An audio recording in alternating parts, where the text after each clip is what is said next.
Hi everyone, I hope you're doing well today.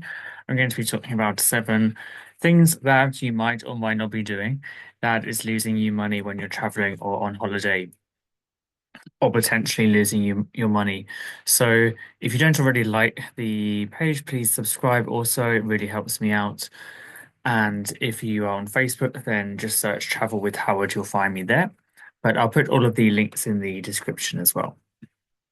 So no need to worry about that. So first one is not pre-booking any extras. So these days, especially with budget airlines, normally you have to say if you want to take a trolley bag or bag in the hold, if you want to reserve a seat. Sometimes even food and drink is actually cheaper on EasyJet and Ryanair if you reserve that in advance as well. So normally the cheapest way to do this, I do have other videos, but normally the cheapest way to do this is to put those things at the same time as you book the flight. I get that for various reasons, plans might change. You might suddenly decide you do need an extra bag or some extra weight. Your bag just weighs more than what you thought or anticipated.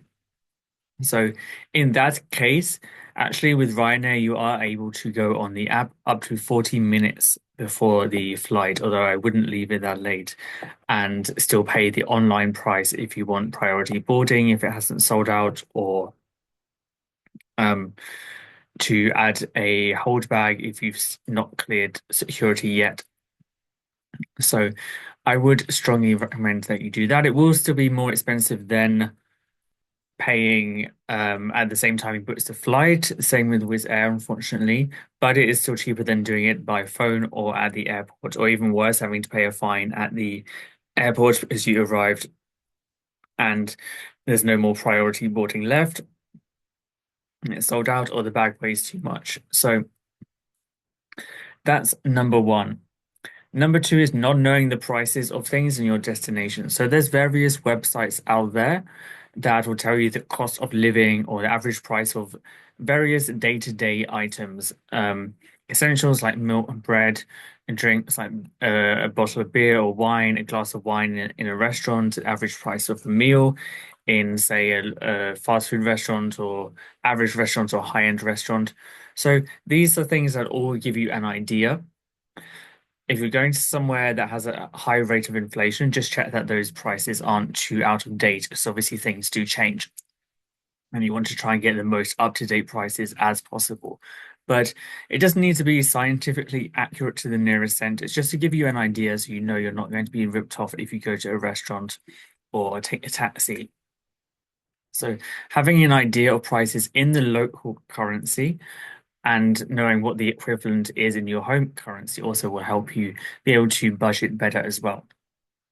Number three is getting bad exchange rates. So everyone knows that the airport is always the worst place to change money, but if you really have left it to the last minute, luckily you do still have some options. So option one is to still pick up your foreign currency order at the airport, but reserve online or through your smartphone or app before, so you get a better rate, and then you just go to the desk, show them the reservation and your ID normally, and then if you haven't already paid, you'll need your debit card, and then they will give you the foreign currency at a better rate.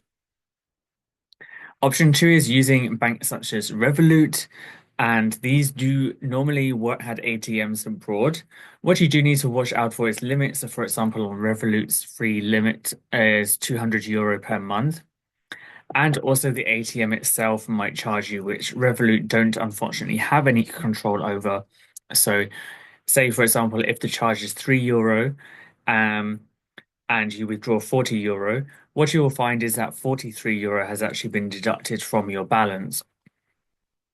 So just be aware of that. If you do end up with an ATM which has these fees, then what I would suggest is try and withdraw a higher amount, just because often the fee is set. So say the fee is €3. Even if you withdraw €100, it's still only going to charge 103. So that might balance out to a slightly better exchange rate when you check your Revolut app. But obviously, the best thing to do is to look for when the exchange rate is fairly reasonable, and then order online and reserve, or just change money in your Revolut account.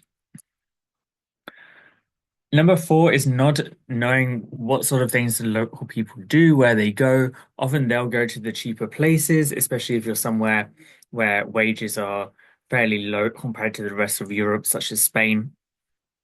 What you want to do is see what the locals do. For example, local people often go to a restaurant for lunch that has a set menu, fixed price menu, and depending what region of Spain you're in, it'll be between 10, 20 euro. It definitely shouldn't be more than 20. But for that, you normally get two or three courses and also a drink, a soft drink or beer, and sometimes you get a coffee or ice cream at the end as well. So it's just a much better way of doing it. If you see what sort of cafes, bars, restaurants that the local people prefer to go to, often they'll have the best prices and also the best quality food as well. So, number five is forgetting about the supermarket. So, if you're somewhere that has a local supermarket near you, often they have lower prices than, say, the touristy shops that are maybe in your resort or the hotel shop if your hotel has a shop. These are very convenient, but often they're much more expensive. Actually, I was at a Hilton the other day, and the prices for stuff in the shop there were two to three times higher for things than, say, if you just went outside and walked a few hundred meters into a local shop. So often they'll have much more choice as well, and they're great for essentials. So again, look at where the locals go.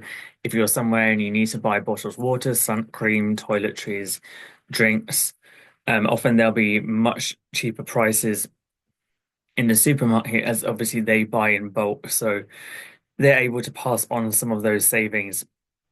And the good thing about supermarkets is sometimes they will let you withdraw cash from your card when you're there. And often you're able to pay for things with your card without any minimum, or they even accept American Express and are much more convenient in that sense as well. And they might be open slightly later than some of the other shops or not shut at lunch or open on Sundays. So don't forget about those things for just small things like snacks, sandwiches as well.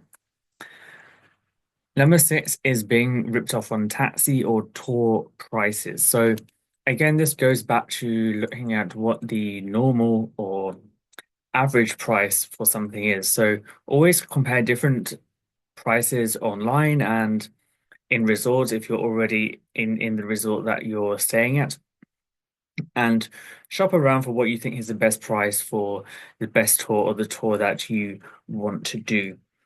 In terms of taxes, ideally you should always agree a price before you start the journey or ask for an approximate price. If they're using a meter, it might be hard for them to give you an exact price before. Although if you're able to, it's better.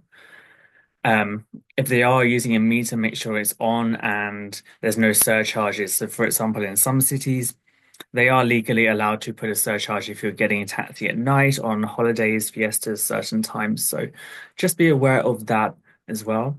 The other thing you can do is ask if you're at a hotel, ask your receptionist what the price of a taxi should be for your destination.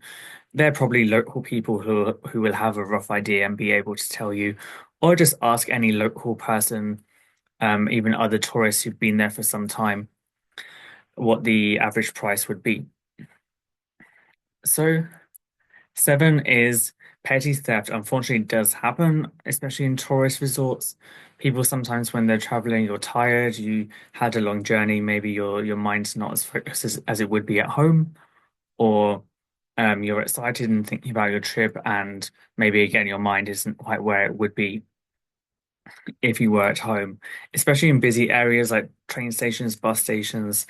These are all airports as well. Even these are all favorite places for petty crime and things like wallets, documents getting missing that can really cause serious problems for you. So one thing is be aware, first of all, try not to have everything in one place. This has helped me before. So if one thing does get stolen, then at least you haven't lost everything. Have photocopies of important documents or scanned copies as well, or send them to someone at home who knows the details. Just things like that, little things like that could really make your life slightly easier if the worst does happen and you get something stolen. Um, Try not to have stuff in pockets that might be easily accessed by other people. Try and use something inside, um, something under you like a bum belt or fanny pack. These sorts of things. Consider padlocking your bags. Always use this safe if you're in a hotel as well.